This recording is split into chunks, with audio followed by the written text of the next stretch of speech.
I'm your host, Jasmine Knight. Welcome back. If this is your first time here, subscribe so you don't miss a single thing. Smash that like button and share so the video gets pushed out to others.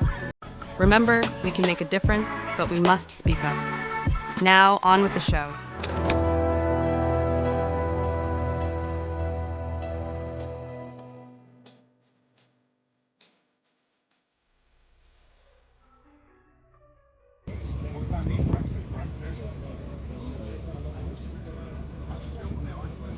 Yep.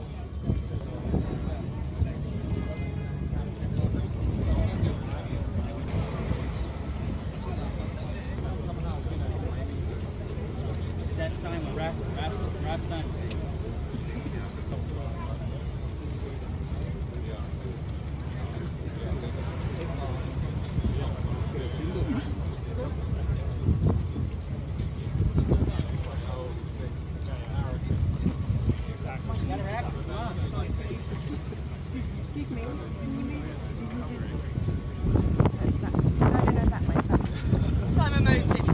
Recording. What I want to show you now, viewers, is a wonderful scene. These are Muslim mums. Let's go, guys.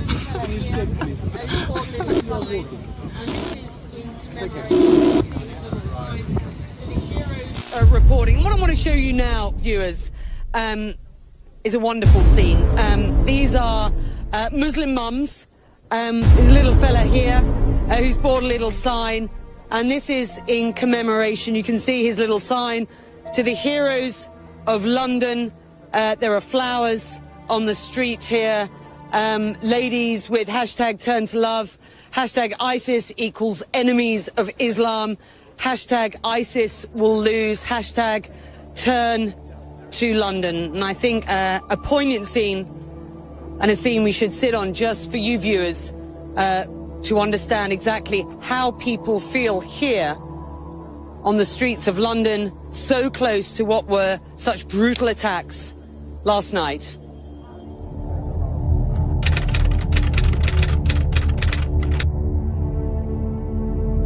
And welcome back to the show. I scream, you scream. You know the rest. I scream, you scream, you know the rest. I scream, you scream, you know the rest. I scream, you scream, you know the rest. I scream, you scream, you know the rest. I scream, you scream, well, you know the rest. I scream, you scream, well, you know the rest. I scream, you scream, well, you know the rest. Got it. I scream, you scream, you know the rest. I scream, you scream, we all know the rest. I scream, you scream, you know the rest. I scream, you scream, well, you know the rest. I scream, you scream, you know the rest. Mike Myers says, yeah, baby. Mike Myers says, yeah, baby. Mike Myers says, yeah, baby. Mike Myers says, yeah, baby. Mike Myers says, yeah, baby. Mike Myers says, yeah, baby. Mike Myers says, yeah, baby. Mike Myers says, yeah, baby. Mike Myers says, yeah, baby. Mike Myers says, yeah, baby. Mike Myers says, yeah, baby. Mike Myers says, yeah, baby. Mike Myers says, yeah, baby. Mike Myers says, yeah, baby. Mike Myers says, yeah, baby. Mike Myers says, yeah, baby. A child's happiness is priceless, especially on a birthday. A child's happiness is priceless, especially on a birthday. A child's happiness is priceless, especially on a birthday. A child's happiness is priceless, especially on a birthday. Well, a child's happiness is priceless, right? Especially on a birthday. A child's happiness is priceless, especially on a birthday. A child's happiness is priceless, especially on a birthday. A child's happiness is priceless, especially on their birthday. A child's happiness is priceless, especially on a birthday. A child's happiness is priceless, especially when it comes to their birthday. Absolutely. A child's happiness is priceless, especially on a birthday. A child's happiness is priceless, especially on a birthday. Well, a child's happiness is priceless, especially on a birthday. Show thanks. New on Sunrise, Frank Ocean tells a major fast food chain to buzz off. And which celeb peed in a glass jar? Frank Ocean tells a major fast food chain to buzz off. And which celeb peed in a glass jar? Frank Ocean tells a major fast food chain to buzz off. And which celeb peed in a glass jar? Frank Ocean tells a major fast food chain to buzz off. And which celeb peed in a glass jar? Interesting question. Frank Ocean telling the major fast food chain to buzz off. And which celeb peed in a glass jar. But first, the severe flooding here in the Northeast as more rain continues to fall today. NBC's Michelle Kaczynski, I guess she's in the canoe, is in Wayne, New Jersey this morning. Hey, Michelle, good morning to you. Good morning. Well, obviously we're getting a nice break from the rain, but not the flooding. This is essentially now a part of the Passaic River in this neighborhood. It rushed in yesterday.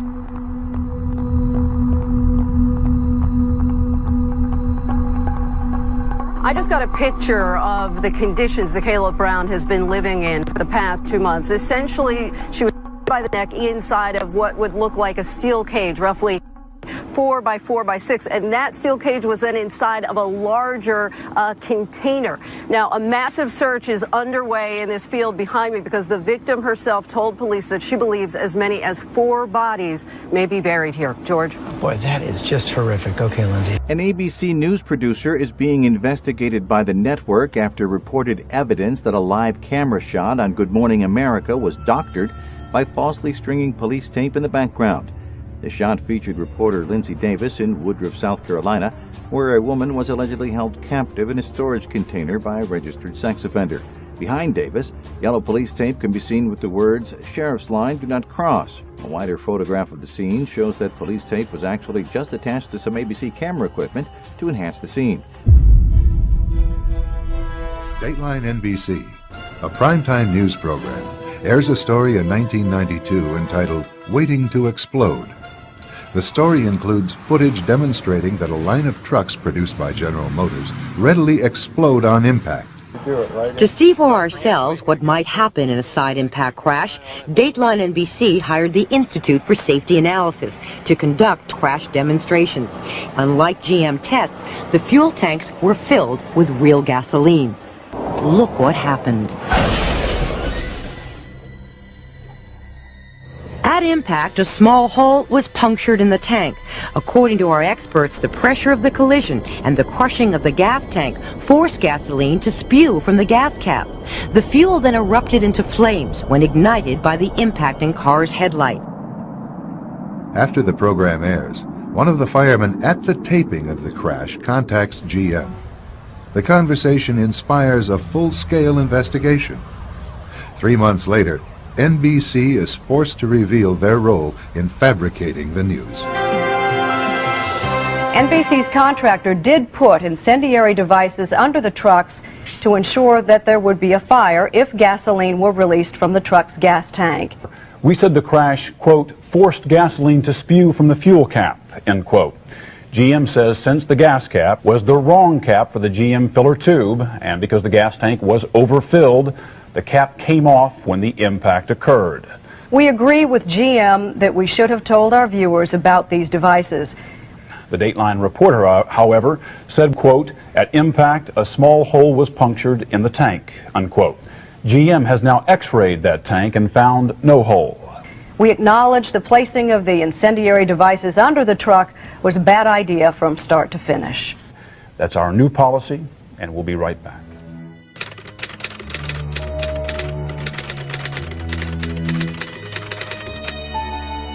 What Fox Television told us was that we were just the people to be the investigators. Do any stories you want, ask tough questions, and get answers.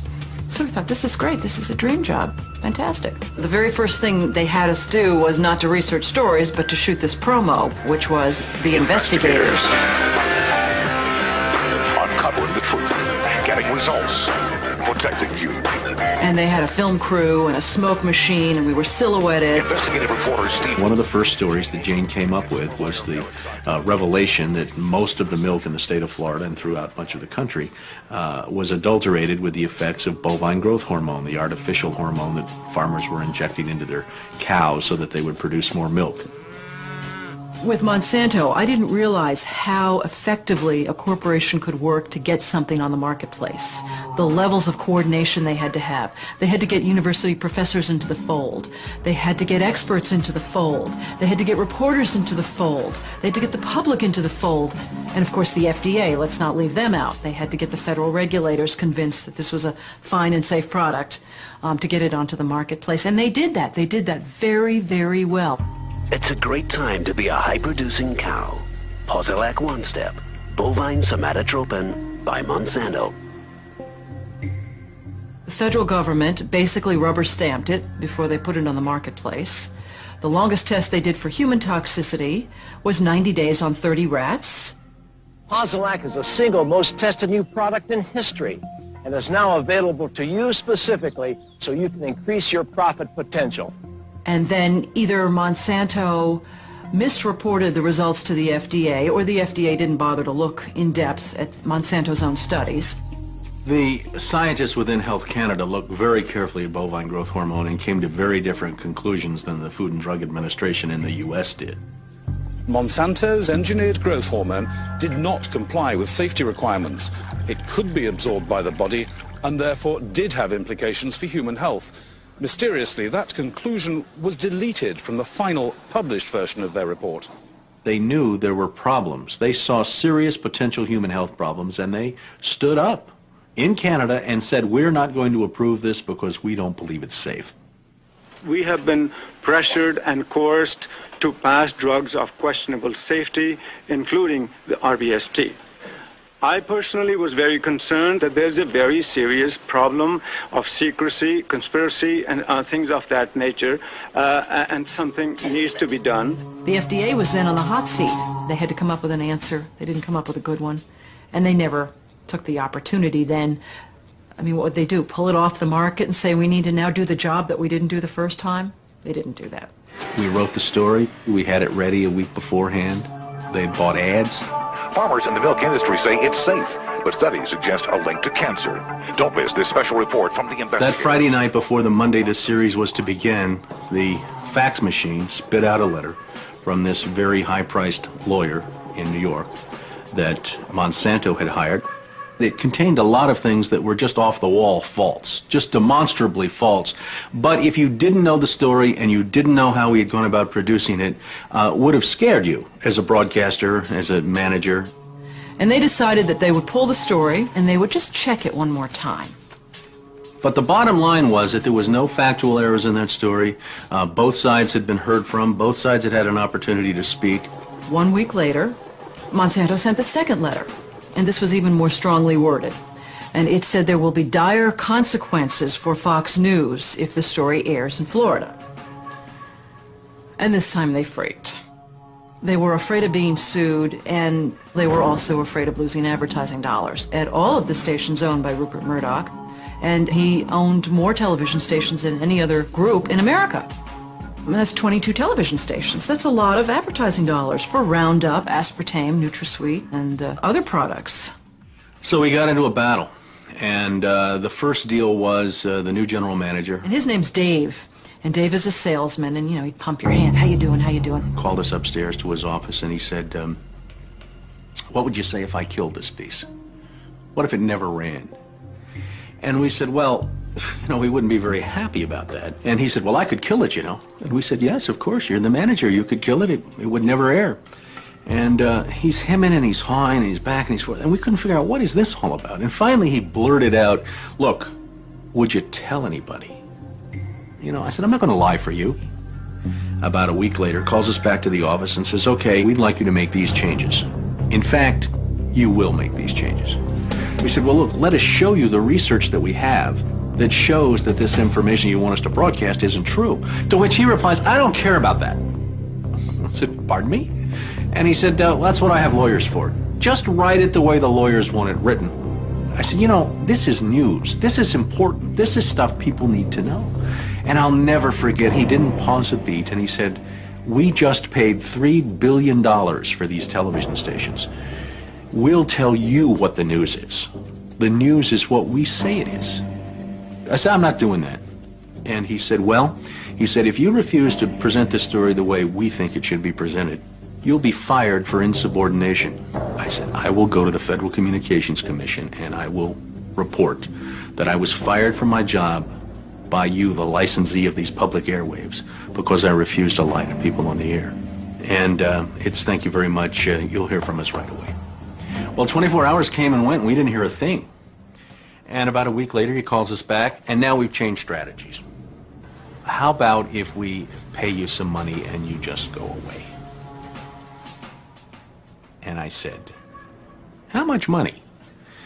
Because, you know, when somebody offers to bribe you like that, I always want to know if it might be worth it. He was going to offer us the rest of our year's salary if we agreed not to talk about what Monsanto had done, to not talk about the Fox corporate response in suppressing the story, and to not talk about the story. Not talk about BGH, again, anywhere. Not take the story to... And he said, "Are you going to sign?" And we said, "Nah, Dave, we're not going to sign that." And he said, "Well, send it back, okay?" I said, "No, Dave, we're not going to send that back." It was, okay, we can't buy you out. We can't shut you up. Let's get the story on the air in a way that we can all agree it will go on the air. And we started rewriting and editing with their lawyers. Well, during this 8-month re-review process, I say, jokingly, they did things like, for example, they wanted to take out the word cancer. You don't have to identify what the potential problem is. Just say human health implications. Any criticism of Monsanto or its product, they either removed it or minimized it. And it was very, very clear, I would say, almost every edit they made to the piece, that was the aim. And we changed this and this and this, and then that wasn't good enough. Okay, now change this and this and this. Now change this and this. Version after version after version, 83 times. 83 times is unheard of. It doesn't happen. You shouldn't have to rewrite something 83 times. Obviously, they didn't want to put the thing on the air, and they were trying to drive us crazy and get us to quit or wait until the first window in our contract so that they could fire us. They, in effect, announced that they were going to fire us for no cause. Well, this was a little much. And Steve wrote a letter to the lawyer in Atlanta, whose name is Carolyn Forrest, the Fox corporate lawyer. And I said, you know, this isn't about being fired for no cause. You're firing us because we refused to put on the air something that we knew and demonstrated to be false and misleading. That's what this is about. And because we put up a fight, because we stood up to this big corporation, and we stood up to your editors, and we stood up to your lawyers, and we said to you, look, there ought to be a principle higher than just making money. Look at a pyramid. In the first couple layers, the really eager, hard-working young journalists are out there trying to get the stories, trying to make a name so they can move up that pyramid. Well, the further they move up the pyramid, the more they realize that, you know, the outlets really aren't interested in major news that rocks the boat. The boat Charles refers to belongs to those at the top of the pyramid, where the interests of the media outlets are quietly defined.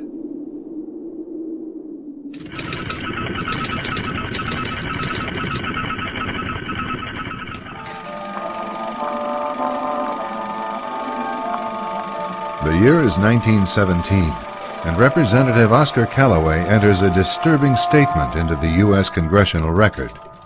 The statement reveals why J.P. Morgan interests hired 12 high-ranking news managers.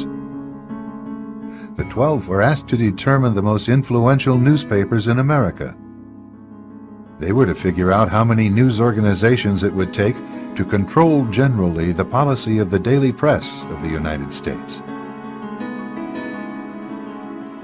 The 12 found it was only necessary to purchase the control of 25 of the greatest papers.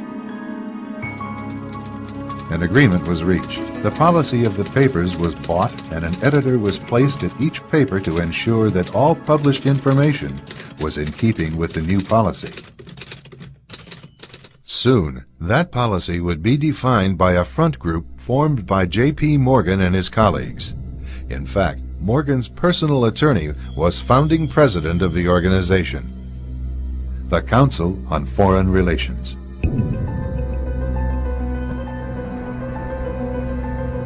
Today, the CFR maintains that its goal is to increase America's understanding of the world. However, the actual objective of this highly exclusive club is revealed by the rare admissions of the insiders themselves. In the early 60s, a Georgetown University professor collects information for a book favorable to the network of powerful men who founded the CFR. For 2 years, Professor Carroll Quigley is allowed to examine the confidential papers and secret records of this network.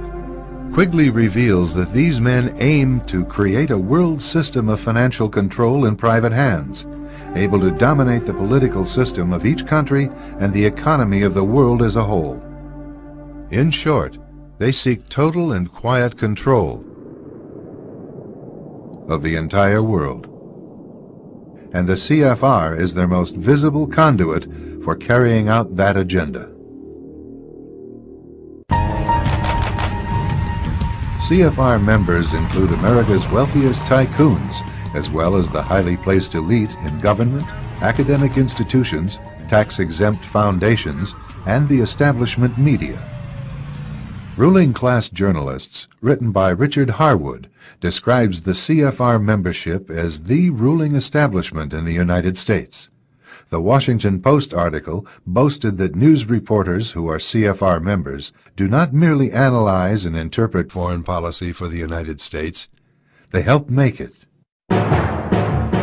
Who are these policymakers? Many of their faces are familiar. NBC's Tom Brokaw, CBS's Dan Rather, ABC's Barbara Walters, Jim Lehrer of PBS, William F. Buckley of National Review, media mogul Rupert Murdoch, owner of the giant multifaceted News Corporation. These media heavyweights, and many others like them, are members of the CFR. Powerful corporations are also invited to become members. At the close of the 20th century, CFR influence presided over far-reaching consolidations of media control. In 1995, CFR members Michael Eisner of Disney and ABC's Thomas Murphy merged their media empires. Soon after the merger, the Disney-ABC empire becomes a CFR corporate member. In the year 2000, the world's largest internet service provider, America Online, joins forces with Time Warner, one of the world's largest news organizations. The CEOs favoring the move are CNN's Thomas Johnson and Time Warner's Gerald Levin, both CFR members. Once again, another media giant is created under the shadow of CFR influence. Today, an elite handful of individuals define the agendas that are supported by the empire of establishment news.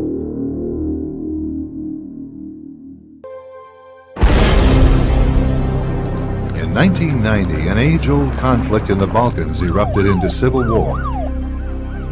A multi-sided and complicated overseas struggle was packaged by the mainstream media as a tidy melodrama. The predominantly Christian Serbs were cast as the villains. A key maneuver employed to demonize them involved a photo shoot. The news has always been used to stampede our reason with a perception and emotion. When you're talking about war, you get those heart-tugging appeals to pity in particular, and we've seen that again using images. Benjamin Works, president of the Strategic Issues Research Institute, is a military affairs analyst for Fox News and CNN. He recalls the emergency shelters set up by the Serbs to accommodate Bosnian refugees. I remember very vividly seeing tours by the camp commander showing the mess hall, showing food that, I wouldn't pay money for, but I'd gladly eat if it were free. And yet this was turned into a sensational story about concentration camps. And the propaganda twist on that came out of both the electronic media and the newspapers, and very glaring covers on Time magazine and such. Judgment, an independent expose, reveals how a British film crew photographed a Bosnian emergency shelter to look like a Nazi concentration camp. The film crew positioned themselves inside a barbed wire enclosure to shoot out at refugees, who were free to come and go as they pleased. The cameras zeroed in on a refugee whose emaciated appearance was the result of a birth defect. We found that all of these allegations of a concentration camp were really frauds perpetrated by the reporters, and in fact, at least one, Roy Gutman, won a Pulitzer Prize for this kind of fabrication. And the image that helped motivate American involvement in an overseas entanglement was a total fake. One of the CFR's strongest media allies is the New York Times.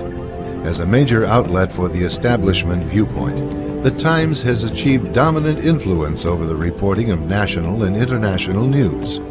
The Times is relied upon by many editors in the mainstream news media for direction on how to portray world events. In addition, the Times wire service retails the establishment line to subsidiary outlets such as broadcast news distributors and regional newspapers. Competition between these outlets rests primarily on the style of regurgitating the same message. At a 1991 closed-door meeting of fellow internationalists, billionaire and former CFR chairman David Rockefeller praised his media allies, but his confidence that his words would not leave the room was later broken. We are grateful to the Washington Post, the New York Times, Time Magazine, and other publications whose directors have attended our meetings and restricted their promises of discretion for almost 40 years. It would have been impossible for us to develop our plan for the world if we had been subject to the bright lights of publicity. But the world is now more sophisticated and prepared to march toward a world government. With literally millions of events occurring around the world every day, the media simply can't report on all of them. But like the Times slogan, all the news that's fit to print, the mainstream media implies that they can be depended on to report what is significant. What isn't made clear is exactly who or what dictates which events are newsworthy and which are not.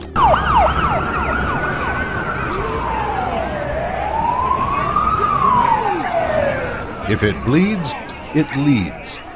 This cynical saying, often regarding mainstream news, implies that violent or catastrophic reports are peddled as top stories. And the two planes collide. Horrific or dramatic events alone create strong emotional responses. Add to that sweeping statements that stir public fear. The police can't stop it. Reports of war, nuclear threats, natural disasters, scandals, and murders often filled the daily news for reasons other than to inform. Preying upon fears viewers have concerning death and destruction is so frequently practiced by major news that most viewers are desensitized to the actual intent of the reports themselves. Good evening. There are new and dire predictions tonight about the future of our planet. Around the world, glaciers are in full retreat. Some, like the ancient ice cap on Mount Kilimanjaro in Africa, could be gone in a decade or two. It's a dramatic symptom of the warming of the Earth, detailed in a new 1,000-page United Nations report, Climate Change 2001.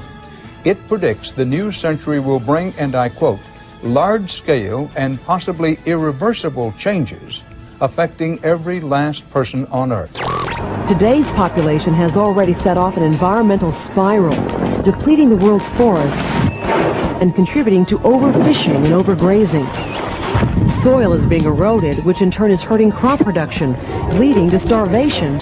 This is punishment, say scientists, for sins of the past, the end result of years of pollution. Wildfires year-round in California. That 500-year flood that devastated Grand Forks, North Dakota, occurring every 5 years. Greenhouse gases that stay in the atmosphere 100 years after they're released. It is a doomsday scenario detailed in a report sponsored by the United Nations. Sweltering summers, rising sea levels, more droughts, more violent storms. Global warming is real, the new report declares, and humans are helping to cause it.